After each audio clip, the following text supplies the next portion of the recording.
Muy buenas tardes, doctor Humberto, ¿cómo estás? Mesa libre, después de un largo tiempo de pausa, ¿verdad? Sí, ¿qué tal, Amado? Realmente un tiempo bastante pausado, digamos así, por que estamos viviendo tiempos muy corridos, muy acelerados y las cosas van sucediendo tan rápidamente también que evidentemente nos sentimos un poco ahí sobrepasados en todo esto, ¿verdad? Pero un placer siempre estar con esta mesa libre, ¿verdad? Y con un invitado de honor también esta noche. Realmente un privilegio contar con el doctor Fernando Griffith, ¿verdad? Yo lo he escuchado a él por primera vez en un video de YouTube, ahí creo que era la primera vez que viste era un video que él hacía en su automóvil ahí hablando y me gustó mucho la temática, hablando un poco de las posibilidades, de las posiciones, de los privilegios que teníamos en Paraguay, ¿verdad? Y desde Hace entonces mucho, empecé a escuchar hace, eso de inspiración. hace, hace muchos kilos atrás, eso. Hace unos kilómetros atrás era. Así mismo. Muchas gracias, doctor, por estar con nosotros y hacerse de un espacio en la agenda, ¿verdad? Siempre muy apretada, ¿eh? Un honor, un honor, un gusto Eh, también. el doctor Fernando Griffith, actualmente viceministro de Culto en Paraguay. Agradecemos mucho su tiempo, un hombre muy preparado, bioquímico, doctorado, muy adentrado en todo lo que hace al desempeño en el aspecto cultural también. Y ya lo conocemos a través de las redes sociales y aparte de eso, grandes disertaciones y lógicamente ponencias en representación de Paraguay en el contexto de las naciones en lo que tienen que ver en acuerdos internacionales en materia de educación. Así es que hoy querríamos hablar un poquito con usted, doctor, sobre el tema ideologías.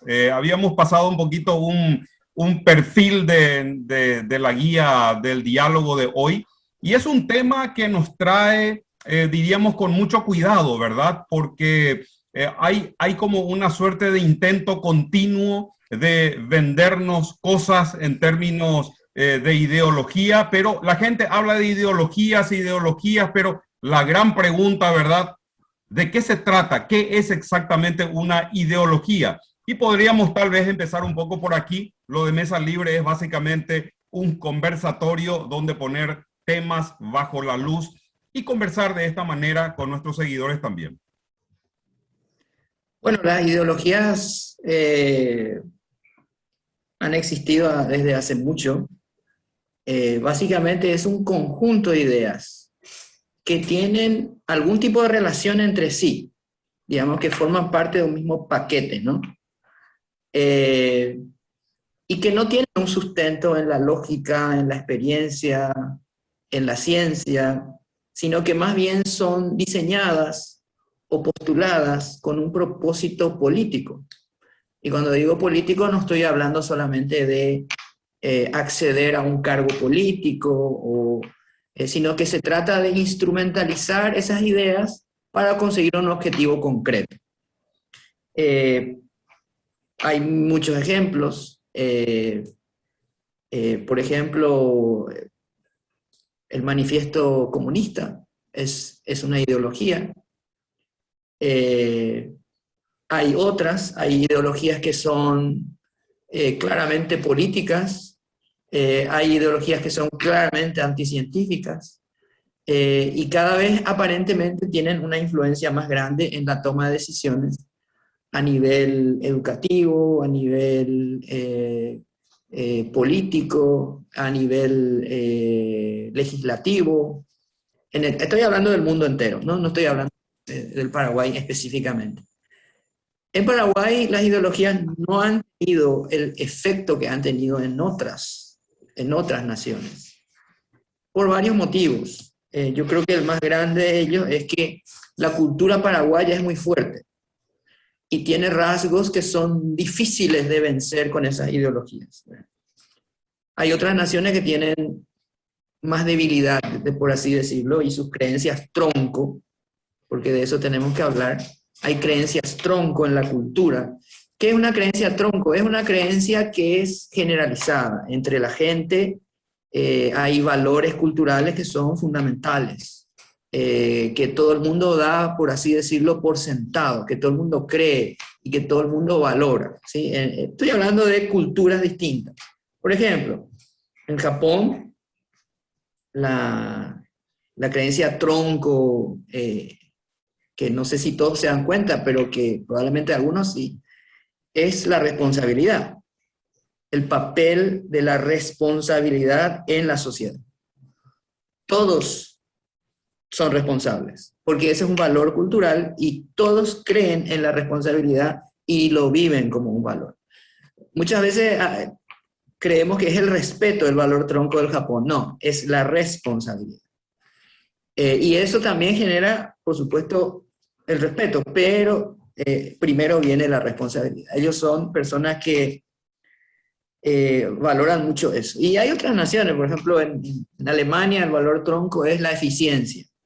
Todo debe ser eficiente. Si no es eficiente, la gente se molesta, rechaza. Y hay otros valores tronco un poco más sencillos, un poco más, digamos que tienen otros efectos en la cultura. Por ejemplo, en Italia se valora mucho el diseño, ¿sí? Sobre todo al norte de Italia. Entonces ese valor tronco, ¿no? Cómo se ven las cosas, cómo lucen las cosas. En Francia el valor tronco es el arte, entonces todo se tiñe de arte, hasta la comida. ¿Sí? Por eso es que en la paticería se hacen esos, se toman tanto tiempo en hacer de que las cosas que incluso se van a comer se vean tan bien. Entonces hay valores troncos. En nuestro país, el valor tronco históricamente ha sido la igualdad y la independencia, la soberanía del Paraguay. Eso está reflejado en nuestra historia, a través de los documentos históricos, y no solamente en la época de los López o Francia, ya antes se valoraba eso en la historia del Paraguay. Desde que el Paraguay nació, desde que se empezaron a formar las primeras familias del Paraguay, lo que más se valoraba era el autosustento del Paraguay, ¿verdad? Su soberanía alimenticia, su soberanía política, incluso la corona española nos dio la capacidad de nombrar hasta nuestros propios gobernadores, fíjense. Entonces el Paraguay siempre se tiñó de ese valor. Y cuando llegaron Francia, los López, interpretaron muy bien eso y lo pusieron en nuestra Declaración de Independencia, por ejemplo, cuyo artículo primero dice que la República del Paraguay, ahí ya está el sistema de gobierno. El Río de la Plata, dice, ahí ya está el lugar donde está el Paraguay. Es para siempre, dice, parece una profecía, es para siempre, de hecho y de derecho, o sea, ya sea que se reconozca o no, ya sea que un país lo quiera reconocer o no al Paraguay independiente, da igual, eso significa. Por siempre, de hecho y de derecho, una nación, y ahí ya está la gente, está el territorio y está la gente, libre e independiente de todo poder extraño. Así dice, ¿verdad? Entonces, es una declaración que la gente tomó, delegados de todo el país firmaron esa acta. Las dos primeras firmas son Carlos Antonio López y Mariano Roque Alonso. Bueno, entonces, a lo largo de nuestra historia hemos valorado mucho eso, nosotros, ser nosotros mismos, y bueno, en ese Paraguay del colonial, mejor dicho, el Paraguay de la época de don Carlos Antonio López sobre todo, se alcanzó un nivel de soberanía que creo que ninguna otra nación del mundo lo alcanzó. Era una soberanía política, una soberanía ideológica, porque en el Paraguay no hizo mella ninguna ideología. Paraguay tenía su propio estilo de gobernar, ¿verdad? Sobre todo en la época de Francia, y no fue Francia, a pesar de que algunos dicen que su influencia fue Rousseau o Voltaire. Yo creo que la gente que dice eso no leyó ni a Rousseau ni a Voltaire, ni conoce a Francia. Y entonces era soberano económicamente, financieramente, porque no debía a nadie. No había deuda. Entonces, soberana económica, financiera, alimenticia, política, es una cosa increíble. Entonces, ¿qué significa eso? Que toda introducción de ideas va a tener que enfrentarse a la cultura paraguaya. Y la cultura paraguaya es fuerte. No digo que no existan esos procesos de transculturación, por ejemplo, que lleguen las músicas y que nosotros adoptemos esa música, como los mariachi, la cumbia. Eso no me refiero a eso, sino me refiero a las ideas. Entonces las ideologías, a veces instrumentadas políticamente, se enfrentan contra el Paraguay, ¿verdad? Y probablemente se van a seguir enfrentando. Hoy vemos... Cuando usted habla de la definición, o sea, diríamos, traza una definición de ideología, un conjunto de ideas, podríamos estar ante la situación de ideologías buenas, ideologías malas. ¿Es factible eso? Yo no conozco ninguna buena. Porque cuando no se sustenta una idea sobre la evidencia, por ejemplo, hay ideologías que sustentan de que la verdad no existe. ¿Qué de bueno podemos sacar de esa idea? ¿Verdad? Porque ¿cómo hacen? Es muy sencillo, es un truco, es una retórica muy perjudicial, porque dicen, bueno, está tu verdad, mi verdad, se ven distintas, entonces no hay verdad. Eso es absurdo, ¿verdad? Puedo tener yo una versión de la verdad, Amado una versión de la verdad, Humberto una versión de la verdad, y a lo mejor los tres estamos equivocados, pero eso no quita de que exista la verdad. Y a ese nivel de análisis no quiere llegar a la ideología. La ideología odia la lógica, odia la evidencia, odia el dato, odia la ciencia y odia la cultura, porque son barreras contra sus objetivos políticos. ¿Qué de bueno podemos sacar de ideologías, por ejemplo, que dicen que el ser humano no existe? Que solo es persona y no se debe llamar ser humano. Algunos le llaman cuerpos hablantes, dice, porque quieren también eliminar la existencia de un concepto básico de la biología, que es la sexualidad o el dimorfismo sexual. Volviendo al tema de la ideología que postula que la verdad no existe, fíjense lo peligrosa que es esa forma de ver las cosas, que si la verdad no existe, entonces tampoco existe la moral. Y si no existe la moral, tampoco existe el bien y el mal. Y si no existe el bien y el mal, entonces no hay contrato social, no hay ley, no hay nada, ¿no? Entonces, yo creo que hay ideas que yo creo que han ensuciado el mundo, ensuciado la historia. Por ejemplo, hay una idea que viene de la filosofía, que se gesta un poquito antes de la Revolución Francesa, que dice que el ser humano es bueno por naturaleza y que la sociedad es la que arruina al ser humano. Esa es una idea muy atractiva, pero es equivocadísima. Nosotros lo sabemos. El concepto del noble salvaje. Exacto, exacto. Esa idea viene de Rousseau. Y Rousseau, dicho sea paso, es el padre de la pedagogía. Entonces ya directamente entró a la pedagogía esa idea. No solo entró a la pedagogía, sino que entraron otras ideas y hicieron como... ¿Vieron cuando hay un incendio? ¿Conocen el concepto del 30-30-30 que vimos hace unos días? Es que cuando hay más de 30 grados de temperatura, menos de 30% de humedad y más de 30 kilómetros por hora de viento, es que esas son las condiciones para que haya un gran incendio, ¿verdad? Bueno, pues el gran incendio de la Revolución Francesa fue introducir esa idea, introducir otra idea que venía ya sugerida, aunque no dicha así exactamente, sugerida por Maquiavelo. ¿Cuál? Que el fin justifica los medios. Entonces, ¿quién escribió esa frase? En realidad fue Napoleón. Cuando leyó El Príncipe, lo que había escrito Maquiavelo, entonces la conclusión a la cual llegó Napoleón, y lo escribió de puño y letra en una edición del Príncipe, escribió, ok, entonces el fin justifica los medios. Y eso da sustento entonces a un montón de cosas, ¿verdad? Porque ya si el fin justifica los medios, entonces lo que a mí me parece justo, ¿sí? Vamos a suponer que yo vea una injusticia social, yo no tengo dinero, le culpo a los ricos, entonces como yo creo que ellos son culpables, entonces yo ya justifico cualquier acción mía en función a esa idea. O sea, y así funcionan las ideologías, ¿verdad? Son ideas casi siempre falsas que tienen una instrumentación política.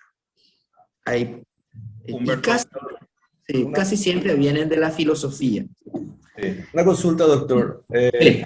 Desde su perspectiva, investigando todo eso, por ejemplo, ¿cuál cree usted que es la intencionalidad de grupos que vienen con mucha fuerza, tanto económica como inclusive política, para tratar justamente de implementar a nivel mundial, digamos, porque esto es un movimiento que está avanzando a nivel mundial, y lograr imponer justamente esas ideologías, específicamente con aquellas que no tienen nada que ver con las realidades naturales y científicas? Bueno, para muchos es un trabajo, ¿no? Un trabajo. Aquí hay una variedad de intereses que convergen en las mismas acciones, ¿no? Hay gente interesada en tener una salida laboral y trabajan a lo mejor en ONGs que reciben dinero para implementar esas políticas. Claro. Hay gente que lo cree honestamente, ¿no? Que gente que tiene mucha ignorancia en términos de ciencias puede creer perfectamente que, por ejemplo, que no se nace mujer, sino que llega uno a hacerlo, como decía Simón de Beauvoir. Hay gente que lo cree honestamente, ¿no? A pesar de que para la ciencia eso es poco menos que ridículo, ¿no? Entonces, es una cuestión de ignorancia, a veces es una cuestión de intereses, pero lo que nosotros tenemos que hacer, sobre todo me refiero al Paraguay, me refiero al Estado paraguayo, es siempre funcionar en el marco de la Constitución, en el marco de la ley, en el marco de la lógica, en el marco hasta del nombre. Por ejemplo, nosotros nos llamamos Ministerio de Educación y Ciencias. Entonces, no podemos dejar todo un ala de nuestra función de lado, porque somos ciencia, ¿no? Y la ciencia no nos cuenta toda la verdad, nos cuenta un pedacito de la verdad. Cada vez que se hace algo, cada vez que se hace un experimento, nos va revelando un pedacito de la verdad. Y si se repite una y otra vez, estamos seguros de que funciona, estamos seguros de que esa es la verdad. Solo que no tiene el potencial para contarnos toda la verdad. Pero nosotros sabemos que la ciencia funciona, por eso nos animamos a subir, por ejemplo, a un avión. Vamos a suponer que yo les diga, en medio del siglo XIX, les diga, ¿saben qué? Vamos a hacer una cosa, vamos a subirnos a un tubo de aluminio de menos de 1 centímetro de espesor, vamos a poner unas explosiones controladas a los costados, en las alas, ¿sí? Porque esos son los motores, son explosiones controladas. Vamos a subir tan alto que ya no podemos respirar, porque a 10 kilómetros de altura no hay oxígeno para respirar. La temperatura ahí es a 53 grados bajo cero. La presión no nos va a permitir sobrevivir ahí, ni ningún tipo de condición. Y me olvidé decirle, vamos a viajar a 1000 kilómetros por hora.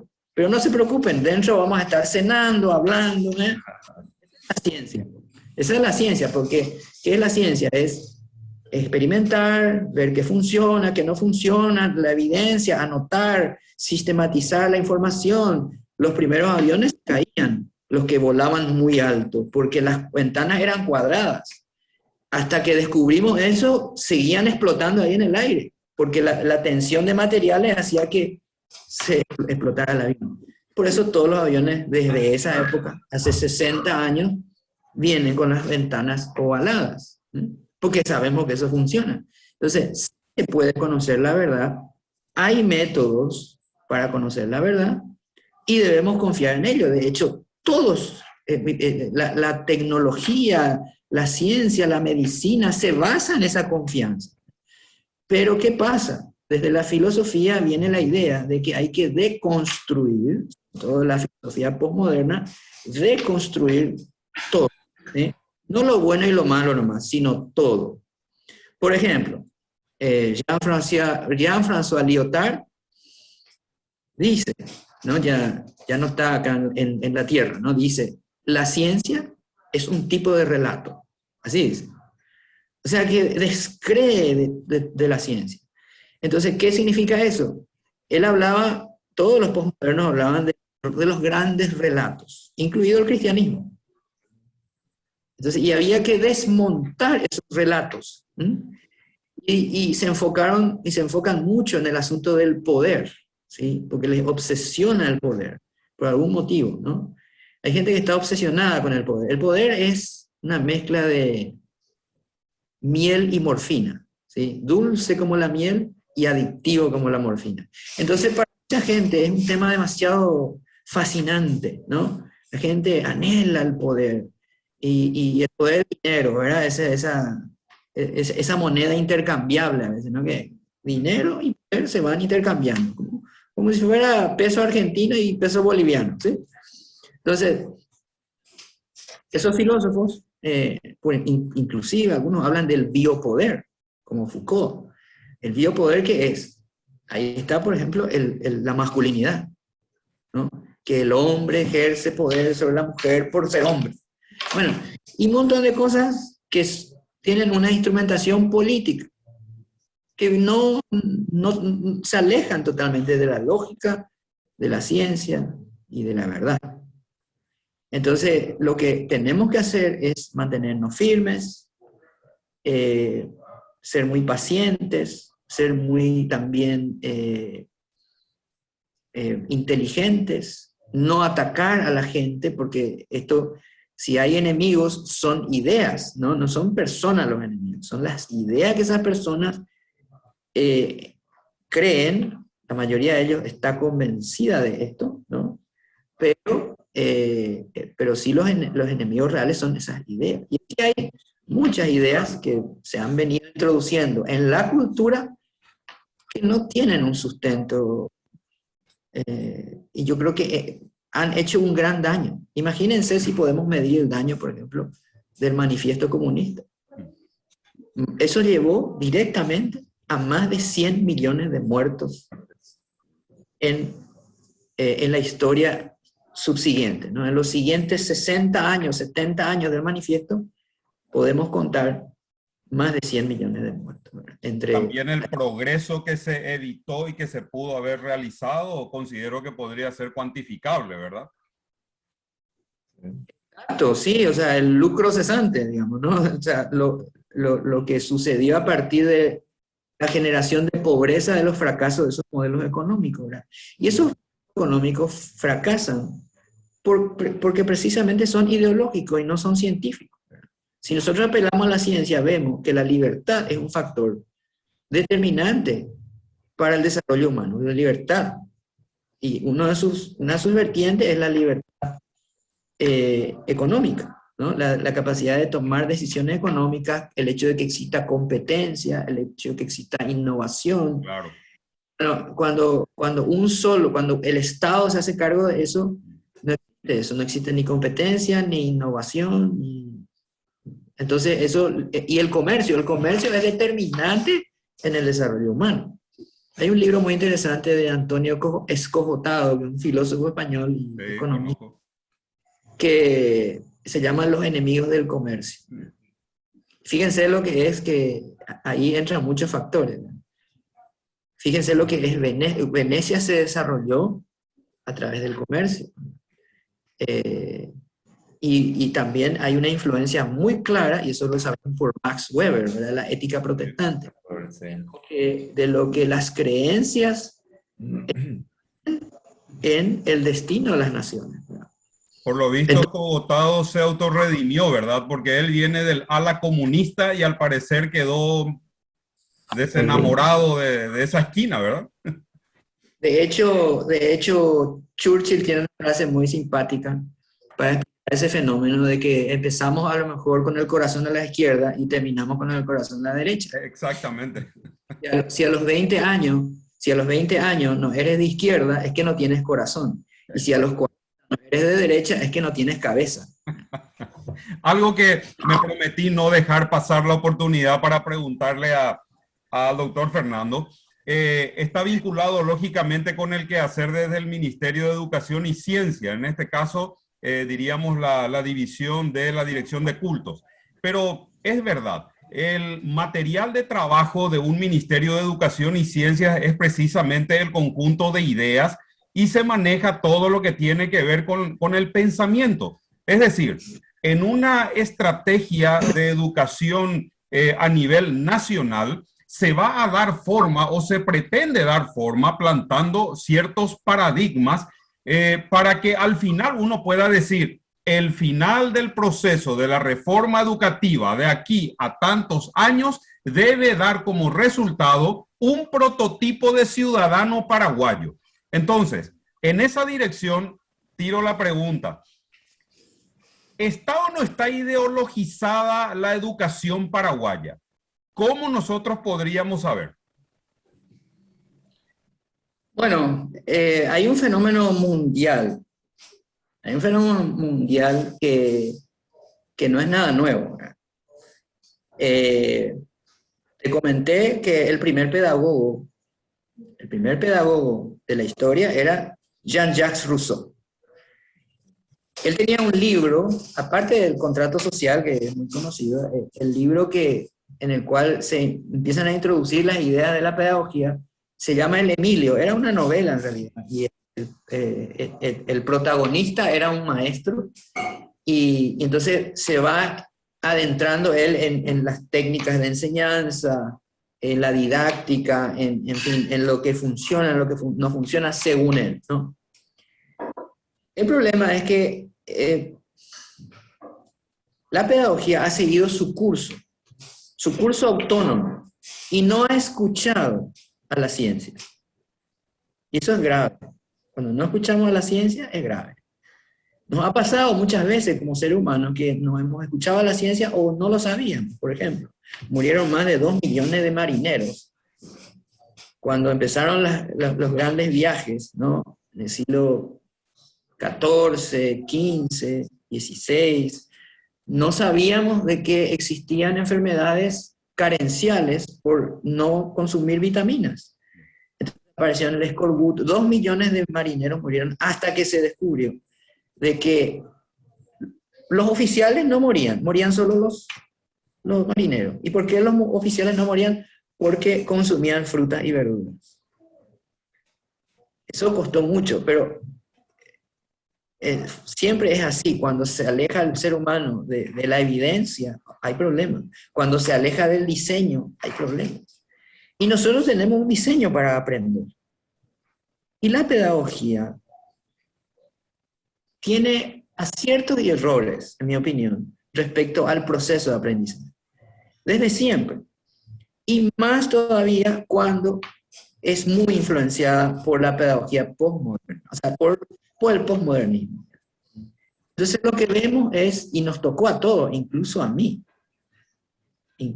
ya me empezó a tocar,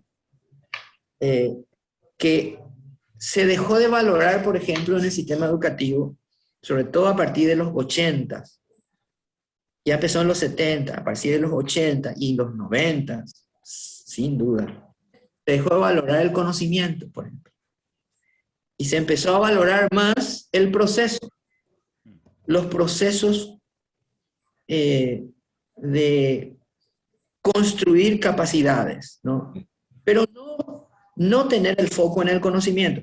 Quizás antes se tenía demasiado foco en el conocimiento y muy poco en las capacidades. Pero es que la educación son 3 cosas, ni siquiera son 2. La educación es conocimiento, habilidad y fuerza. Son 3 cosas distintas. El conocimiento son datos importantísimos. La habilidad son capacidades del cerebro. Y la fuerza también es una capacidad del cerebro. Y cuando decimos fuerza, por ejemplo, ¿qué pasa si yo te menciono un nombre? Por ejemplo, Mengele. ¿Tenía conocimiento? Sí. ¿Tenía habilidad? Sí. ¿Tenía fuerza para respetar? No. Entonces, la ética, la moral, el bien, se sustenta sobre esa fuerza, la disciplina, el carácter. El carácter y la disciplina, esa fuerza es fundamental para conquistar todo. Objetivos educativos y todo el futuro depende de esa fuerza. La actitud depende de esa fuerza. No depende del conocimiento, ni depende de las habilidades cognitivas. Entonces, y lo que pasa es que son tres factores que deben coexistir y armonizarse en el mismo proceso. ¿Sí? La educación es un proceso emocional con objetivos racionales. Pero si no emociona, no se aprende. Correcto. O sea, la vía es emocional, pero el objetivo es racional. Entonces, lo que la pedagogía postmoderna no entiende es que no puede dejar de lado la biología. No puede dejar de lado, por ejemplo, ellos no hablan de los sesgos cognitivos. Los sesgos son esas vulnerabilidades del cerebro que nos hacen tomar rutas equivocadas en términos lógicos. Por ejemplo, desde la filosofía, las falacias tienen mucho que ver con estos sesgos cognitivos. Por ejemplo, está la falacia ad hominem, que es cuando no nos gusta una idea, tendemos a atacar al interlocutor y no a analizar la idea. Eso se llama falacia. Mensajero. Sí, o tenemos la falacia de falso dilema, que tenemos o esto, y nunca consideramos que hay una tercera posibilidad. Por ejemplo, en los cargos públicos tienen que estar técnicos o políticos. ¿Por qué solo hay dos posibilidades? ¿Por qué no hablamos de un líder, por ejemplo? Y que si es técnico, bien, y si es político, bien, no importa. Pero lo que tiene que ser es un líder. Eso se llama falacia de falso dilema, y así hay muchas. Y hay sesgos, que son las explicaciones científicas de cómo funciona el cerebro. La pedagogía postmoderna no se enfoca en eso. No se enfoca, por ejemplo, en que en aulas tenemos un 5% de psicópatas. O sea, la humanidad funciona así. Hay personas que no, por del nacimiento, ya no pueden sentir empatía.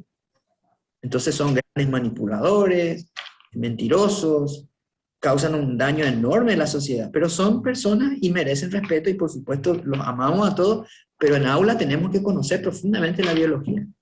Eso la pedagogía postmoderna no se enfoca mucho en eso, no se enfoca en la disciplina, no se enfoca en el conocimiento. Por ejemplo, le quiero dar un ejemplo de cuán importante es el conocimiento. No puede ser reemplazado por las otras dos cosas. La fuerza no puede reemplazar el conocimiento y tampoco la habilidad puede reemplazar el conocimiento. El conocimiento tiene que estar y tiene que ser valorado.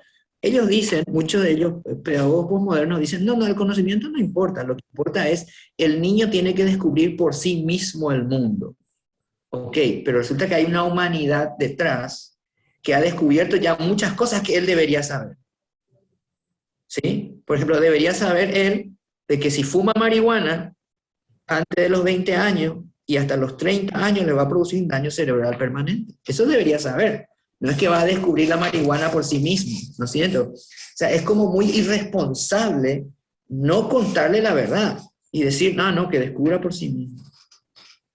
Y cuando le dice una persona, no, esto lo vas a hacer, es tu obligación, y no importa cuántos berrinches hagas, bueno, eso lo ven como un autoritarismo. Entonces, es porque está la ideología ahí presente en la ciencia, ¿verdad? La pedagogía es una ciencia, es muy útil, pero está muy contaminada últimamente con esta visión de las cosas. Entonces, les doy el ejemplo del conocimiento. Si yo me voy caminando por una playa y me encuentro con una piedra de color gris que huele raro, ¿sí? Puedo tender a pensar, y huele mal, por cierto, una playa marina estamos hablando, ¿verdad? Yo puedo tender a pensar que es una basura y que no sirve para nada, pero resulta que es el ámbar gris. El ámbar gris es el vómito de la ballena joven, sobre todo.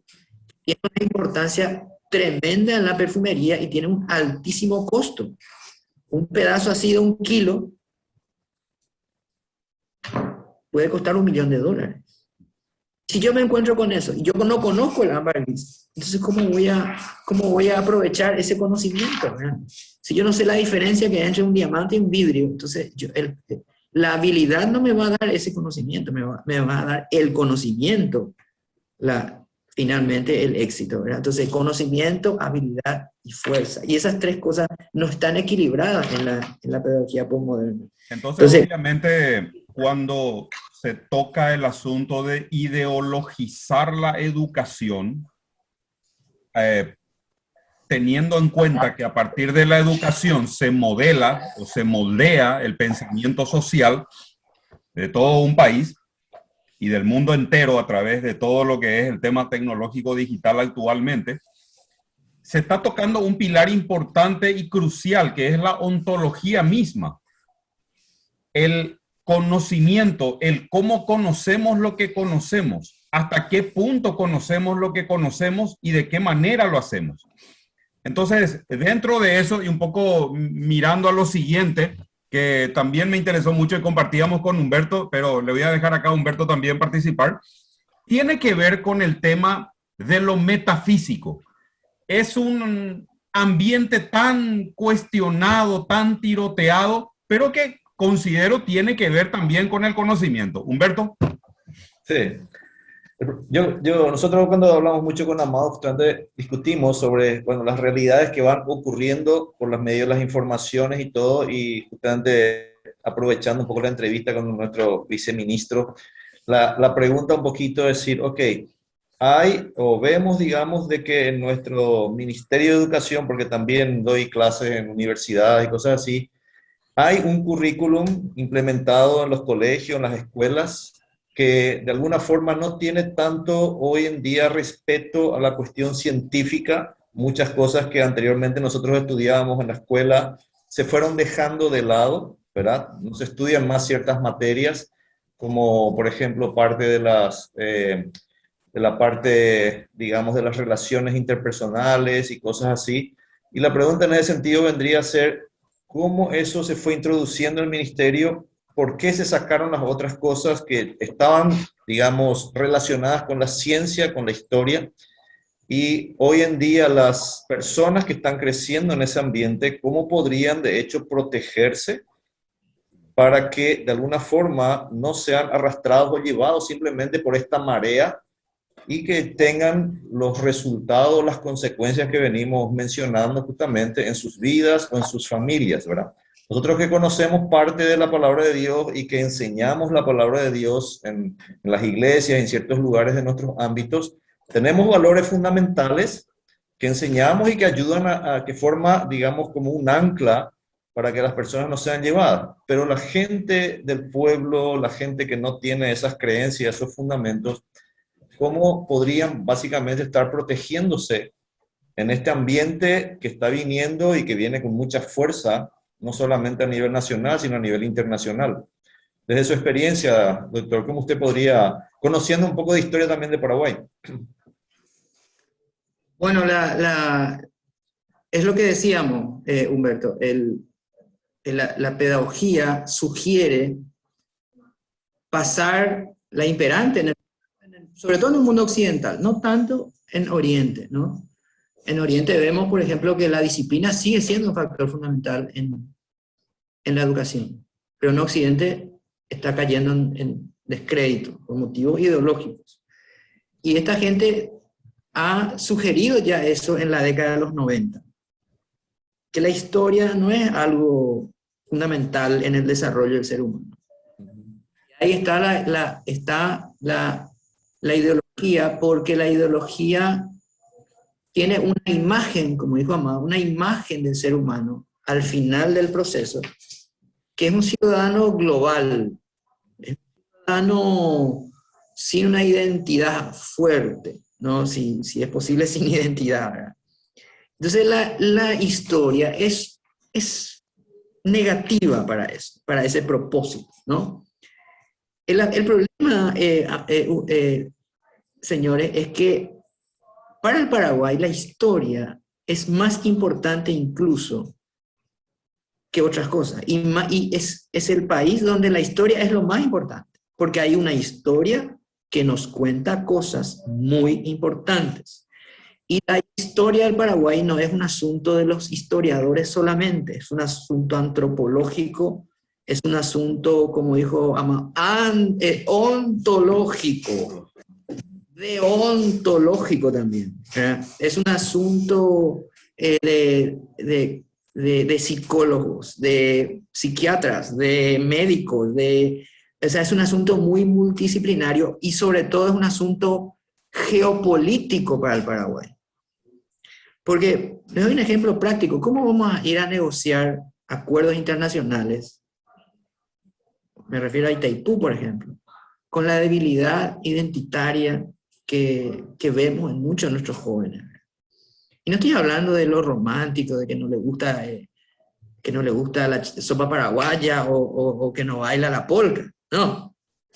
Son manifestaciones de la historia que tenemos que proteger, pero estoy hablando de cosas mucho más profundas. Una persona que está conforme con lo que es, está afirmada en el mundo. Por eso decía Napoleón, el mundo entero se aparta ante alguien que sabe a dónde va. Cuando ve a un hombre que sabe a dónde va, todo el mundo se aparta. O sea, ¿qué significa eso? Que todo el mundo entiende que esa persona va a llegar a un lugar y llega a ese lugar, porque él sabe a dónde va. ¿Y cómo vamos a saber a dónde vamos si no sabemos quiénes somos? Es fundamental. ¿Cómo vamos a amar lo que no conocemos? Entonces la historia adquiere una tremenda importancia en el Paraguay. Y repito, es geopolítica, la historia es para planificar, la historia no es una simple cosa que nos debe divertir, sino debe tener una utilidad práctica en nuestras vidas, ¿verdad? Por eso decía José Saramago, el premio Nobel del 98, hay que recuperar, hay que mantener y hay que transmitir la memoria histórica, porque empezamos por el olvido, pero terminamos en la indiferencia.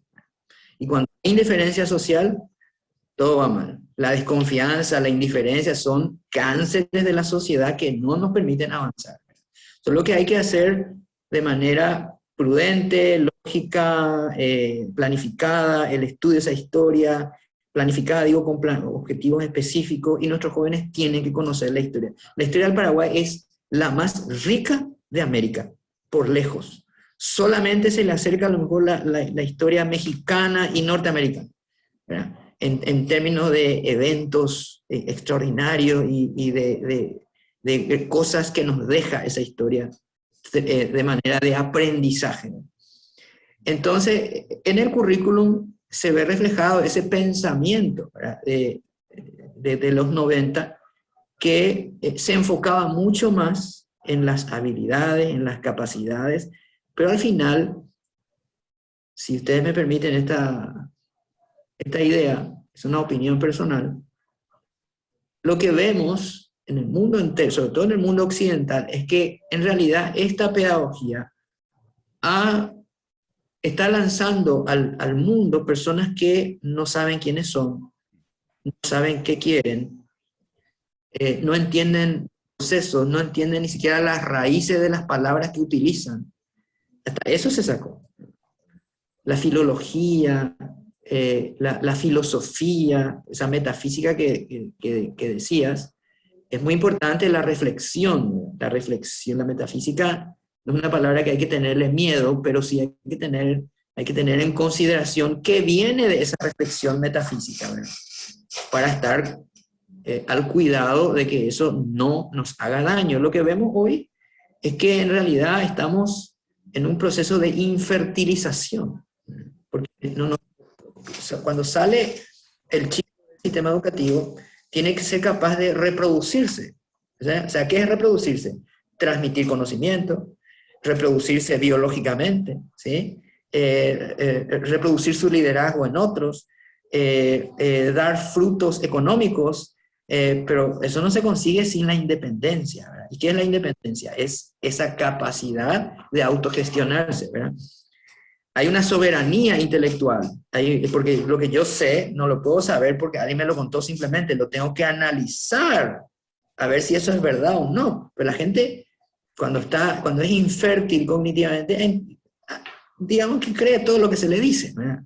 Es básicamente un borrego intelectualmente hablando, no es un león, no es alguien que conquista el conocimiento ni que lo crea, sino que simplemente lo recibe, porque no es libre, no es independiente, no es soberano intelectualmente ni cognitivamente. Y claro, esa falta de soberanía intelectual, cognitiva, también da una infertilidad económica, porque esa persona no puede autosustentarse.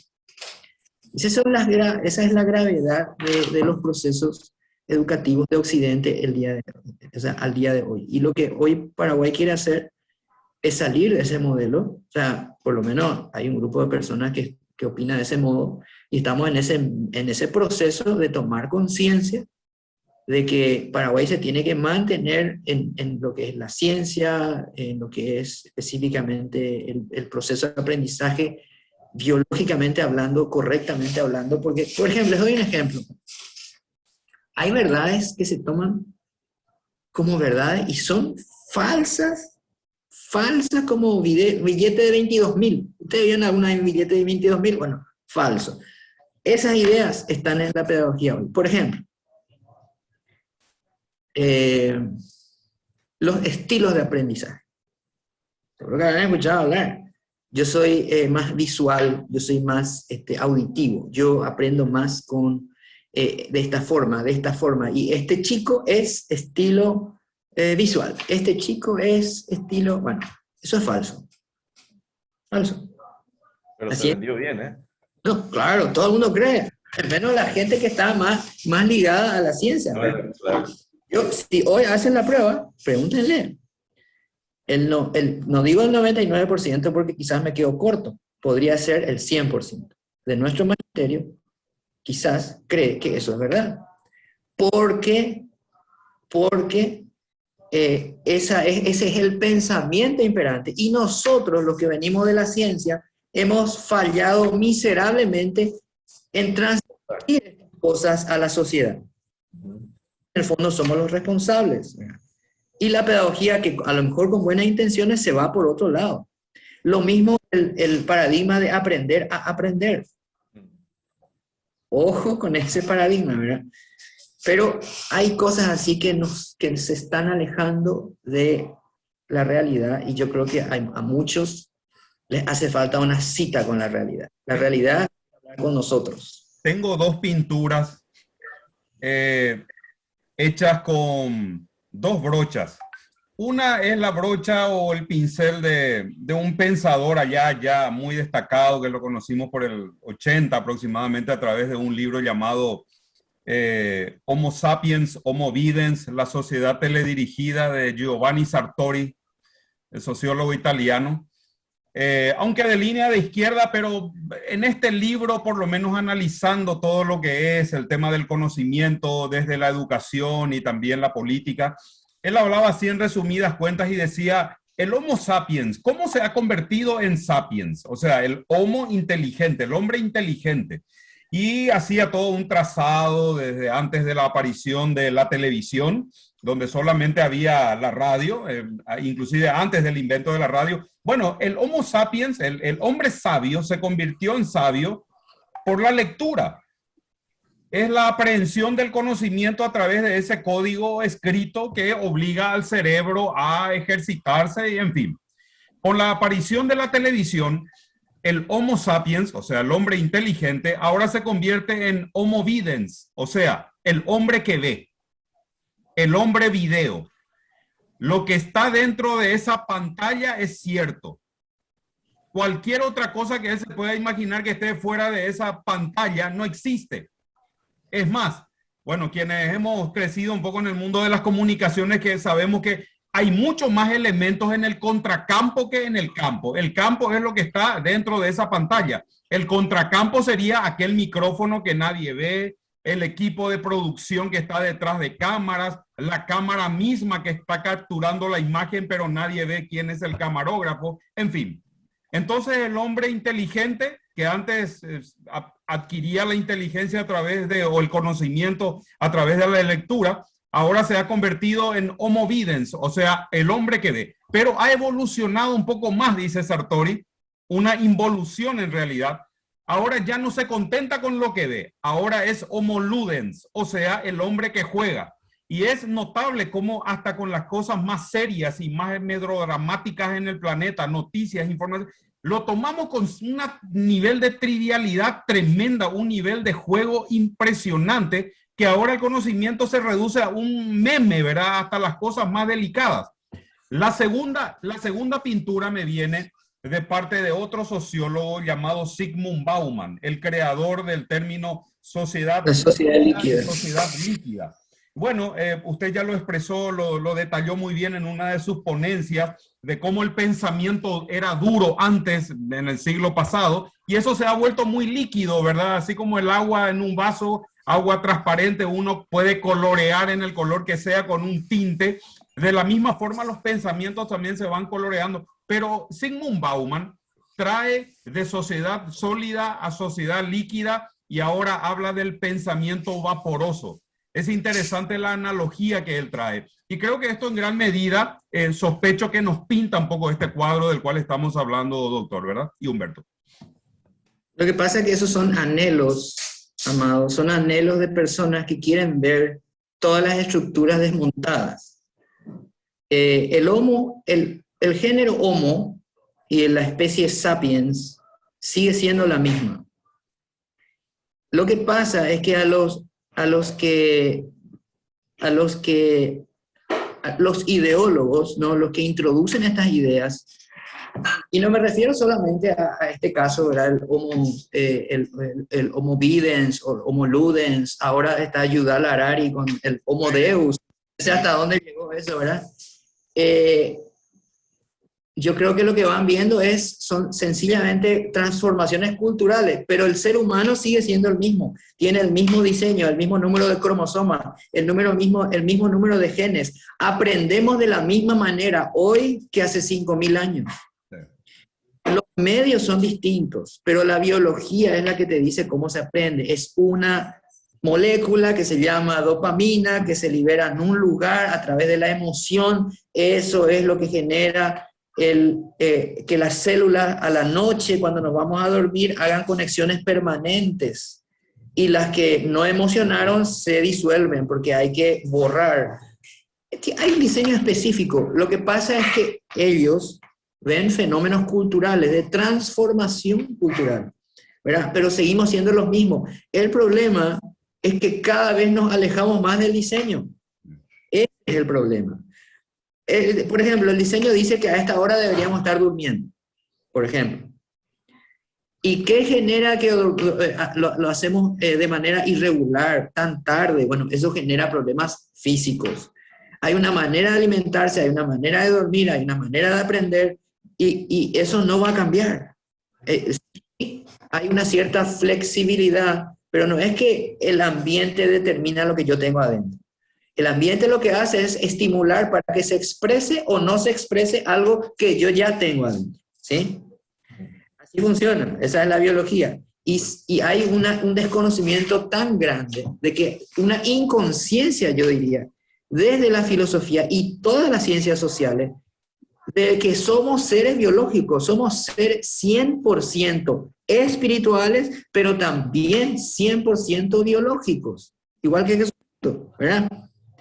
Entonces, no es que hay un ser humano acá y otro ser humano allá, no, está acá y es 100% una naturaleza biológica y 100% una naturaleza espiritual, que conviven en el mismo ser.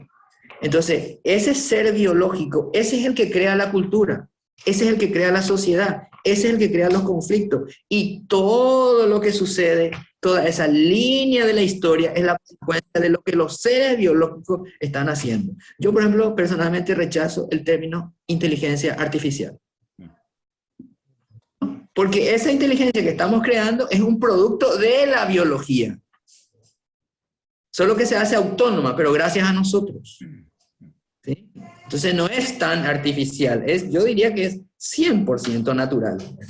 Solamente que estamos usando el intelecto que Dios nos dio y las capacidades que Dios nos dio de creadores, porque si somos hechos a su imagen y semejanza es porque somos creadores, es porque nuestra palabra tiene ese poder de determinar el curso de los acontecimientos, somos muy parecidos a Dios. Entre que en nosotros está esa naturaleza caída. de la cual tenemos que ser conscientes. Claro. Y de que el mal no existe, o sea, ahí ya estamos muy mal. Entonces, ese proceso cultural nos está llevando hasta lugares que son un poco desconocidos. Hoy se habla incluso de la necesidad, algunas personas dicen necesidad de abandonar todo lo biológico y ser simplemente seres que viven en la nube, ¿verdad? Yo desde el que estaba en el colegio ya vivía en la nube, ¿verdad? Despertate, ¿verdad? Sí, ya hace rato estoy en la nube, ¿verdad? Una consulta, doctor Fernando. Cuando uno tiene esa clase de pensamientos, está en una situación, digamos, de influencia también a nivel, digamos, gubernamental, ¿verdad? Porque el hecho de ser viceministro en la parte del Ministerio de Culto, de Ciencias, no tiene que ver simplemente con una persona que trae ideas, sino que también tiene intenciones de enseñar para transformar o de aportar todo el conocimiento que tiene. ¿No le da una sensación así muchas veces como que al traer todos esos principios, esos valores, esos conceptos que son valores estudiados y argumentados hasta científicamente e inclusive bíblicamente, como que da la sensación que está haciendo una voz que clama en el desierto y cuánta gente realmente escucha eso y dice si es verdad, lo vamos a hacer o vamos a tratar de transformar desde adentro algo? ¿Sabes qué pasa, Humberto? El problema es que los seres humanos, hablando de diseño, no estamos diseñados para cambiar de opinión. Ojo. Una vez que tomamos una idea, porque el propio proceso de aprendizaje, ya lo decía Piaget, se hace sobre lo que ya existe, ¿sí? Entonces, si vos tenés algo que ya existe, vos le querés cargar algo que no encaja, entonces lo desechás. Por eso decía Mark Twain, es mucho más fácil engañar a alguien que convencerle de que ha sido engañado. La gente no quiere pensar de que ha sido engañado, rechaza esa idea. Y si no hay nada, entonces se establece esa idea. Si acá no hay nada, entonces puedo plantar algo. Pero si ya hay algo, no puedo plantar algo que no coincida. O sea, si sos lopista, ya no vas a ser antilopista. Si sos antilopista, ya no vas a ser lopista. ¿Entiendes? Y hay varias razones más por las cuales no estamos preparados para cambiar de opinión, porque hay conexiones nerviosas. Las ideas tienen, hablando de biología, tienen existencia física. Las ideas están en las redes neuronales. Solo que hay ideas que se entrecruzan con otras ideas porque son conexiones físicas entre las neuronas, ¿verdad? Son árboles que tienen muchas ramas, ¿verdad? Cuanto más compleja la idea, más ramas, más neuronas. Y una neurona puede estar participando de varias ideas a la vez, ¿sí? Entonces, ¿por qué digo esto? Porque esas conexiones, cuando nosotros tenemos aprendizaje, esas conexiones son difíciles de romper para establecer algo totalmente distinto. ¿Se entiende? Entonces nosotros no estamos preparados para cambiar de opinión. Entonces, los que ya creen así, seguirán creyendo así. Y los que ya creen así, seguirán creyendo así. ¿Y qué pasa? Cuando toda una disciplina humana se está yendo en este sentido y otra se está yendo en el otro sentido, tarde o temprano habrá problemas. Soy viceministro de culto, ¿verdad? Yo no estoy a cargo del proceso de la reforma educativa. Yo ni siquiera estoy a cargo de las escuelas y colegios. Mi tarea es específica, es la relación del Estado con las iglesias y entidades filosóficas. Nosotros administramos esa relación, damos carnet, bueno, ustedes saben todo eso. Sí. En derechos humanos dentro del sistema educativo, nosotros vemos los procesos, o sea, los planes educativos, si están adecuados a los derechos humanos, etc. Y también el tema de valores. Esos son nuestros tres ejes.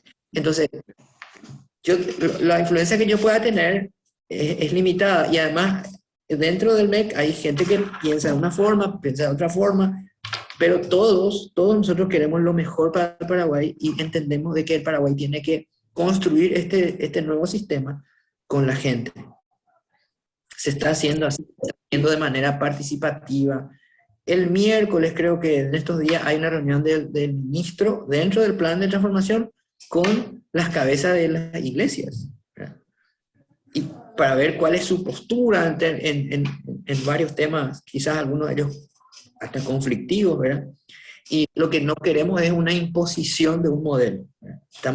Y el ministro lo ha repetido ya varias veces, ¿verdad? No estamos nosotros porque nuestra cultura, nuestras leyes no nos permiten hacer muchas cosas que a lo mejor en otros países ocurrieron, ¿verdad? Nosotros no queremos eso. Y estamos todos de acuerdo en eso. Solamente que hay diferencias a veces de ideas dentro mismo del ministerio y dentro mismo del Estado también.